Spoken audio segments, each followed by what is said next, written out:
start praying with power, then you will start seeing differences.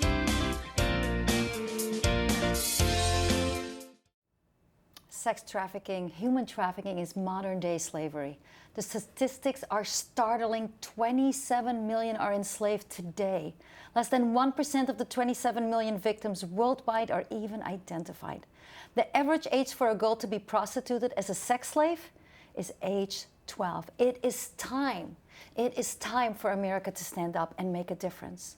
Shannon Forsythe is the co-founder of Run to Rescue. While helping missionaries overseas, she saw how predators lured the girls with the promise of work into prostitution. Today in America, it is a big problem. This is a growing industry. How can we help those that have had life of horror back into society? Shannon, this is a huge problem today.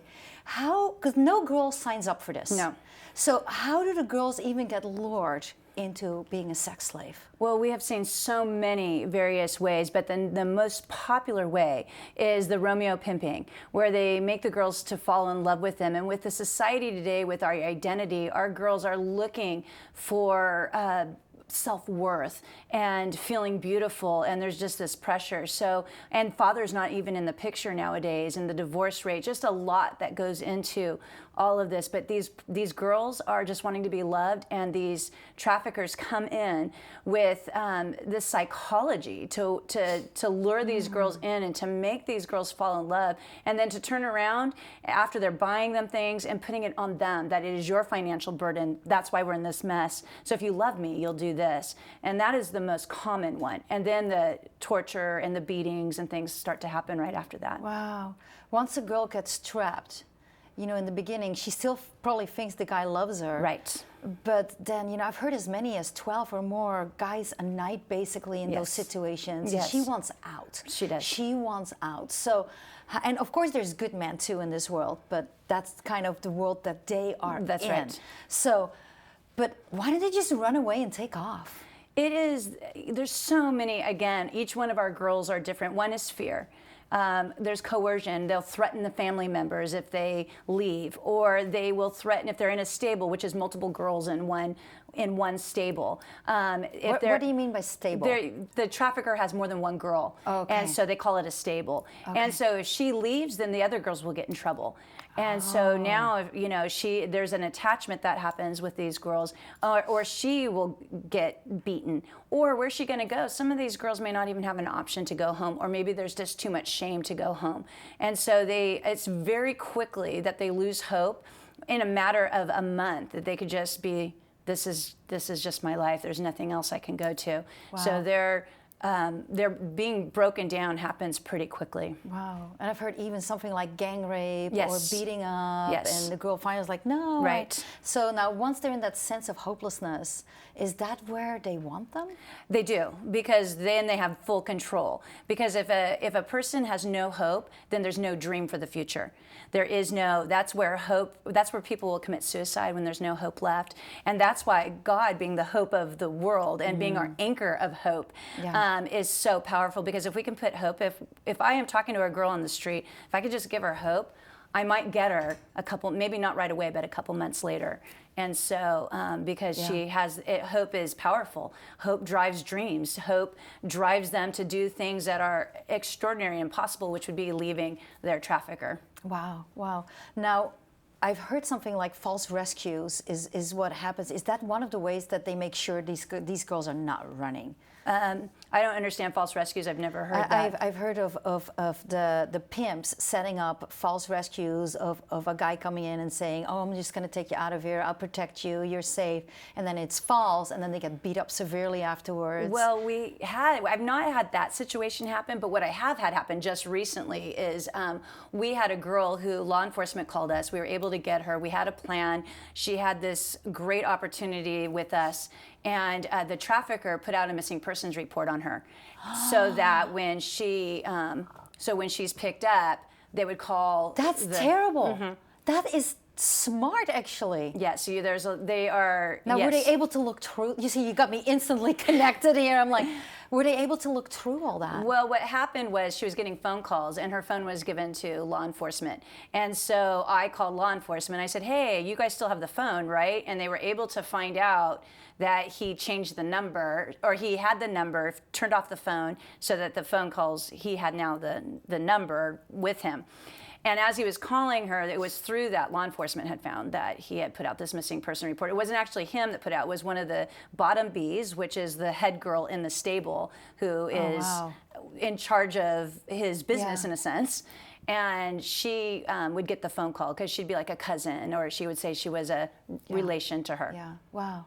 Now we have on the slide behind us on the screen, you know, those eyes, and they almost look like hunting eyes at you, and they're not. Yeah. So tell me a little bit, why do you have this picture on your website? You know, we want people to know hope. But a lot of times people need to see the need.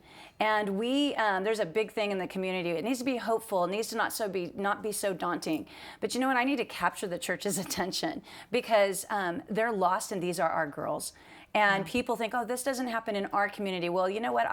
It's happening in the homeschool community. It's happening in the church community. One of our girls was trafficked. The trafficker took her to church. So we are seeing, this is right here in front of us, and people are not noticing. I'm just trying to get people to notice, because hope happens pretty quickly after this, when they come in and they know that Jesus loves them, and that Jesus was the ultimate slave, really, and he came in, he died so that we could be set free. Yeah. So yeah, it's just to let them know this is, and this does look like hope being removed, you know, because when it's sucked out, it's just, they do look. Left.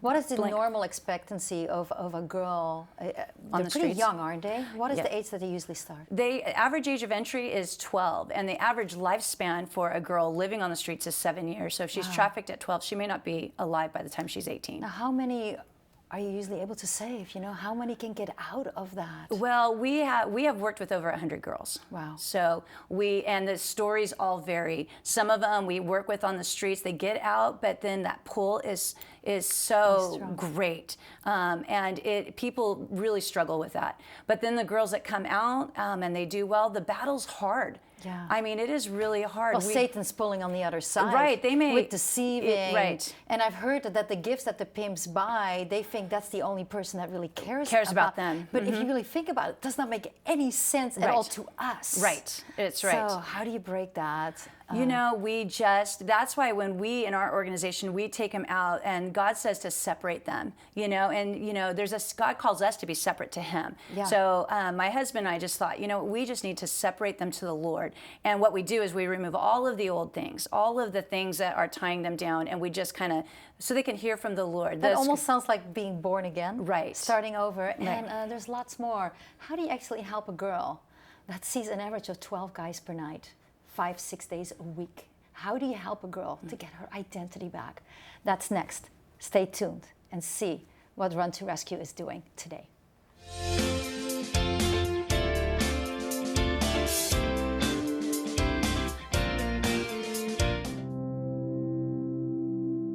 He was just kind of like a friend of the family's. I thought I can trust him because he did my tattoo, my mom's tattoo. I told him I wanted to like dance and, you know, dance in the clubs, and I told him that I was gonna have a job at a club nearby, and he said, why do that when you can come to Vegas and get paid for it? So he kind of like told me all these nice things, like you're gonna have a nice car, you're gonna have all the newest clothes and purses and makeup and like anything that a girl wishes for, like their hair done, their nails done, just everything so glamorous. And first he told me that, you know, come dance and you'll get money. And then he says, well, if you want more money, you have to do other stuff. Sleep with him, do him sexual favors. I didn't want to do that at all. I was scared and I didn't know what to do.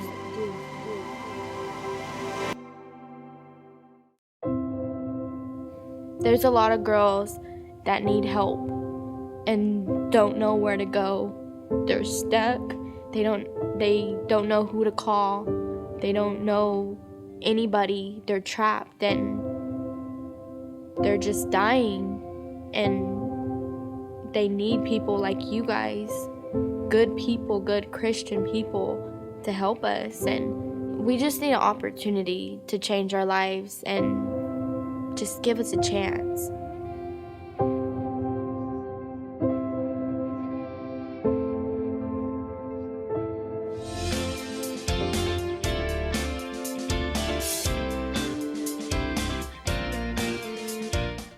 Human trafficking is a $32 billion a year industry. That is $7 billion more than McDonald's made last year. Human trafficking is a huge problem today and a growing business. There is more than 4 times the slave today in the world than there was in the United States in 1860. More than a quarter are under 18 years of age. It is heartbreaking that an estimated 26% of modern slaves are children. 22% of modern slaves are in the sex industry. It is happening in your own backyard. Every single country deals with human trafficking. In the US, human trafficking has been reported in all 50 states. Human trafficking is a global problem of epidemic proportions. Not one inhabited continent is untouched by it. Hundreds of thousands of US citizens have been estimated to be at risk of commercial sexual exploitation. What is it that we can do to stop it today? With me is Shannon Forsythe, and she has some ideas in how to change it. You started Run to Rescue, Shannon.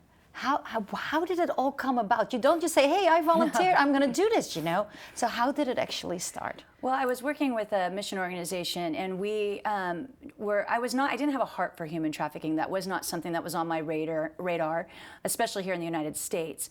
But as I was working with some of our missionaries overseas, they were dealing with trafficking, and some of their girls from their church were being trafficked to Dubai. And so I had to do some research to give them some tools to be able to handle the problem.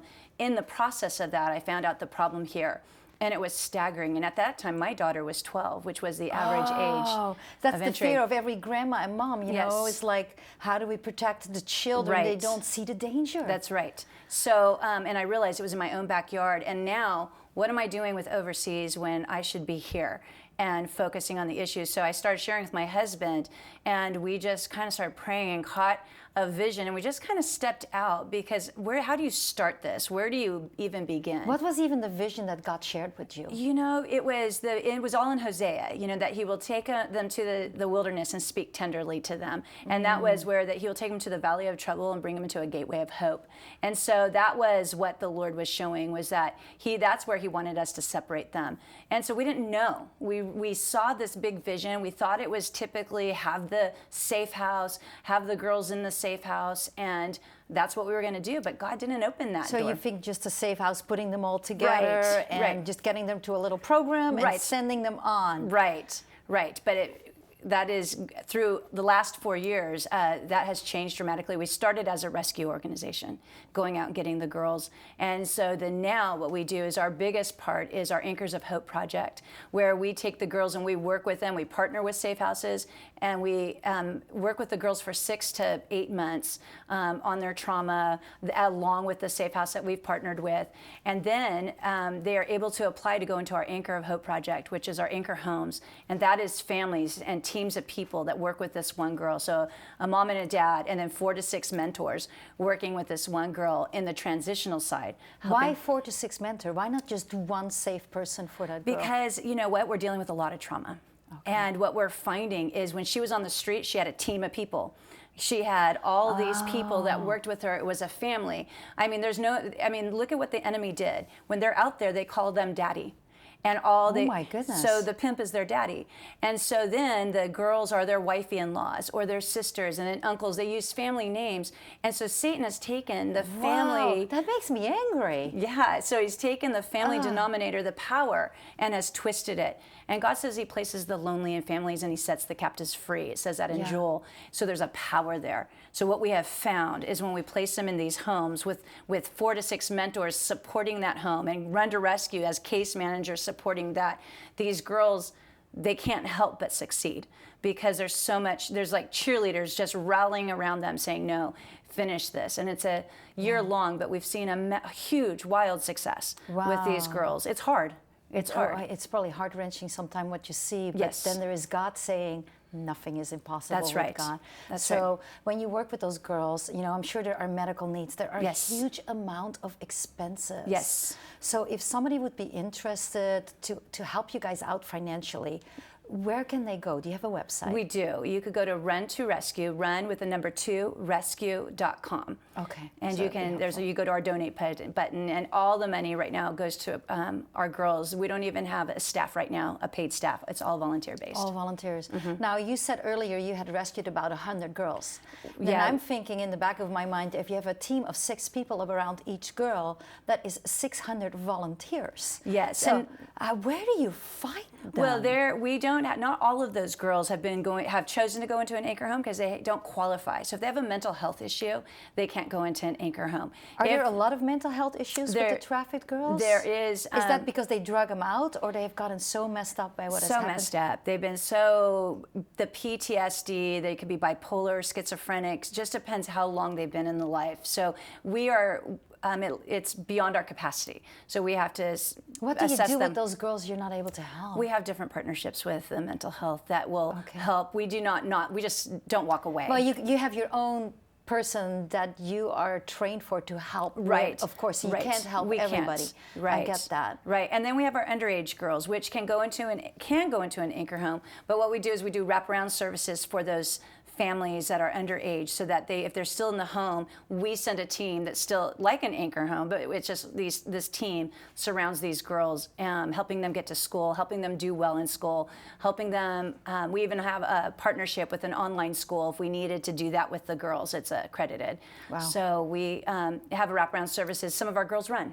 So we are in the process, and then they'll run. But they always call. They come so back. Wow. Yeah, I've seen that. With the ministry I do in juvenile hall. It's once they're out, it's like I've heard like an abused woman often goes back 7 times before she finally walks away. Right. Is that the same? It's about with the the same. world that Right. you're working with. Right. It's about the same. I mean, so we have to just always be there and give them options. And I mean, we've had some girls that we've placed so many different times, and they burn all their bridges, but they keep calling us, and law enforcement will keep calling us because we just keep showing back up and trying to give them just now, I've another heard shot. often the law enforcement, when they rescue a girl, sometimes by complete coincidence, they don't know what to do with a girl like that. And that's a huge issue today. What do you do? They end up in juvenile hall. That's exactly what their pimp told them to begin with. But there's hope, because we have a mighty God. And stay tuned. You want to see what's next? We will be right back.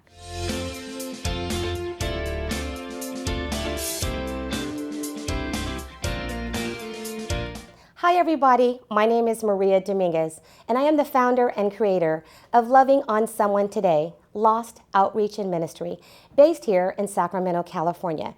How did you like the show today?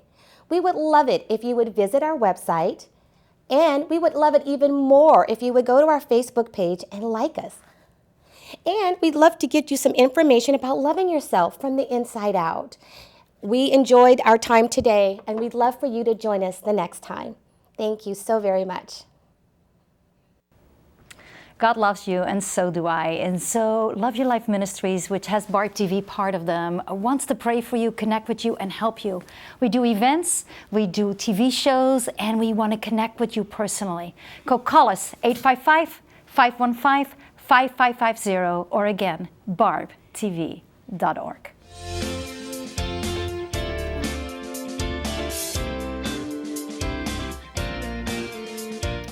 Isn't it amazing what this world has come to? And there are people that will say, human trafficking, why does God not stop it?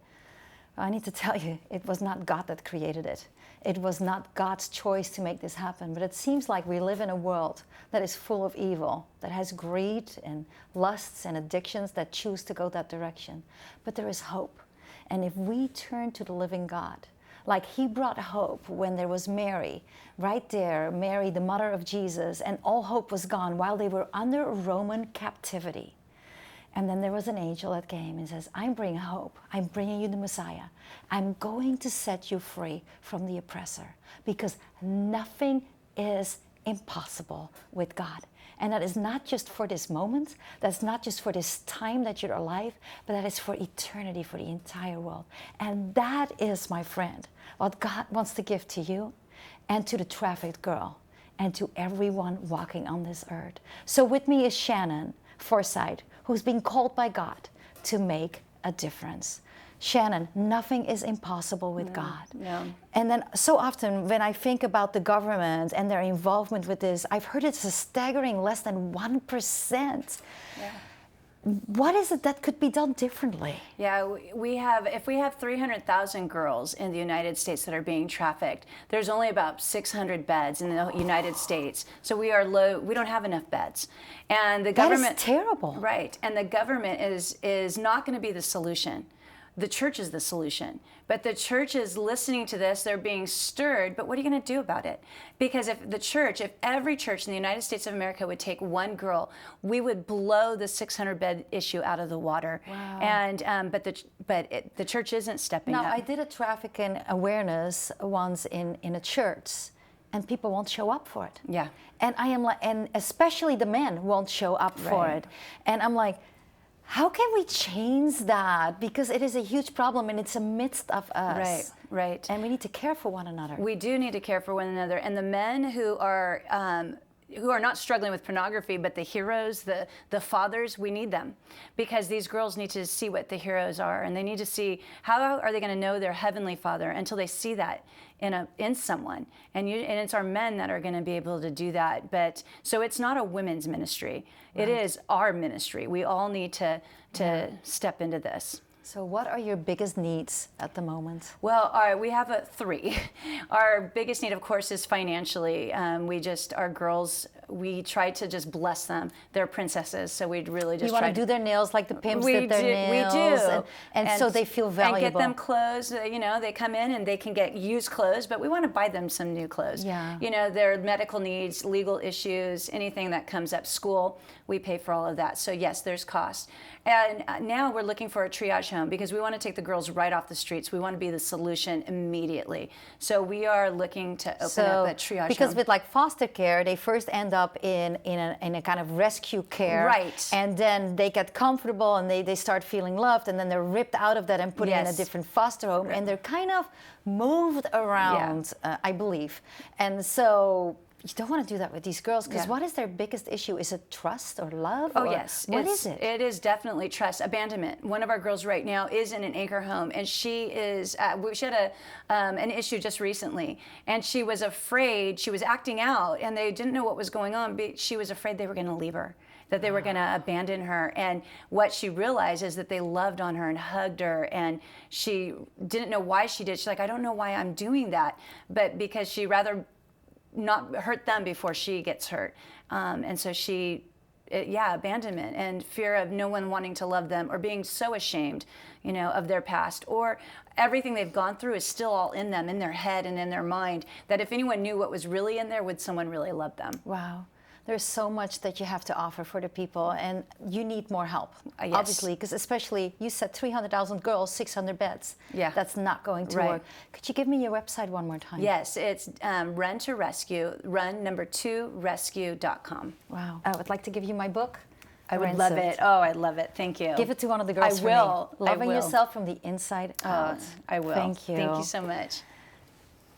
And then for you, how do you deal with that? And right before the show, I went to a juvenile hall somewhere, and I met with those girls and connected with them, and everything seemed perfectly fine. Everything was normal. All the stories were fine. There were issues, there were problems, but we started to become friends. And then at one point, I went to the girls one night and said, by the way, I'm working on a human traffic show. Do you know what that means? And one of the girls said, that's me. That's me. I know exactly what that means. The other two had no clue what I was talking about, but this girl did. And 11 p.m. to 4 a.m., 12 guys a night, $4,000 a week, and she did not get to keep a 1 penny of it. If she didn't obey, she was burned by cigarettes or was beat up. And this happened 6 nights a week out of the 7. And I asked her, how did this start? She had run away from a group home, and then after the group home, she met a new boyfriend. He was about 11 years older than she was, and not soon after that, when he just blessed her and gave gifts to her and spoiled her and made her happy, he said, if you love me, you do this. And the saddest words she said, Barbara, he loves me. I need to go back to him. And it just was like, I'm like, don't you see that you're being set up as being sold? And over a short period of time, she started to see some of that. But they're so stuck. And one of the things she told me, she says, I'm a sex addict. And I'm like, really? Are you a sex addict? And she says, yes. I said, why? I said, do you like what you do? I said, she said, no, they're a dirty old man. I said, but you're doing it. She said, yeah, because I have to. I said, that doesn't make you a sex addict. That makes you a slave. How does God look at this? Well, there is hope. God doesn't choose for anybody to end up being oppressed in any way, shape, or form. And he wants that person free. And I like what it says when they were oppressed in Egypt in Isaiah 19, verse 20. And I want to share it with you. It says, it will become a sign and a witness to the Lord of hosts in the land of Egypt. For they will cry to the Lord because of oppressors. And he will send them a savior and a champion. And he will deliver them. God's will is for every sex slave, boy or girl, to be delivered. And then it says right here in Psalm 83, verse 3, what our responsibility is as a Christian. Vindicate the weak and fatherless. Do justice to the afflicted and destitute. Rescue the weak and needy. Deliver them out of the wicked man. And we have a part of that. And then for the girls itself, or even for you that is struggling right now, it says in Matthew 11, verse 28, and this is Jesus talking. Come to me, all who are weary and heavy laden, and I will give you rest. Take my yoke, which is light, for I am gentle and humble in heart, and you will find rest for your souls. And that, my friend, is you. Because Jesus says his yoke is easy and light, and that's what he wants for you. Call us, connect with us, 855-515-5550, or go to our website, barbtv.org, and know this, God has a plan for you. God has a plan for the girls. Let us do and start getting to work, because nothing is impossible with God.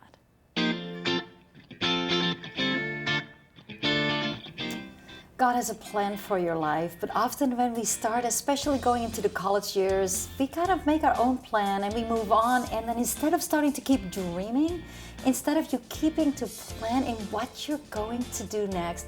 I grew up in a Catholic family. My mom was very supportive of us going to church. I assisted in the church activities. What was this move all about? Because it was part of your destiny, your journey that God had put on your life. I really believe that no matter how small or big, God is always in charge of everything. I wonder if this will make an impact on you like it has on me. Why don't you go see for it yourself?